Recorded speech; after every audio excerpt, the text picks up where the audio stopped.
সন্দেশখালীর পরিস্থিতি কেমন তা খতিয়ে দেখতে ঘটনাস্থলে যেতে চেয়ে বারবার বাধার মুখে পড়ছে বিরোধীরা।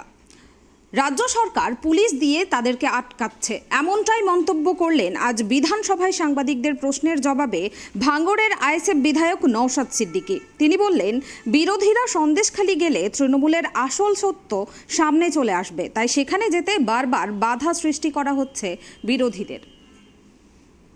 মমতা ব্যানার্জি বা তার দল বলছে ওখানে নাটক হচ্ছে।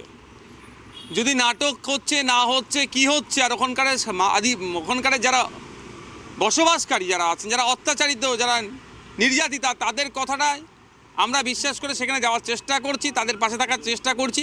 পুলিশ, রাজ্য সরকার পুলিশকে দিয়ে আমাদেরকে আটকাচ্ছে। কারণটা কি? নিশ্চিতভাবে বিরোধীরা গেলে হয়তো আরও কিছু ভয়ঙ্কর তথ্য জনমানুষে আসবে। আজকে তো বিরোধীদেরকে আটকাচ্ছে, ব্যাপারটা হচ্ছে ডালমে কুচ কালা হয় নিশ্চিতভাবে। কারণ বিরোধীদেরকে যেতে দিচ্ছে না কেন? বিরোধীরা গেলে তো সত্যটা উদ্ঘাটন হবে। তারপরেও বলবো, ওনারা যেটা অভিযোগ করছেন বিরোধীরা গেলে নাকি ওখানে উত্তপ্ত করাবে।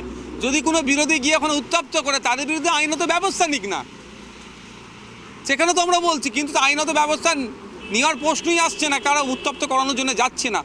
তাদের সাথে যে অন্যায় হয়েছে, তারা যে এখন আতঙ্কিত, তাদের পাশে থাকবো, তারা যাতে নাই পায় তার জন্য তাদের পাশে যাওয়া হচ্ছে।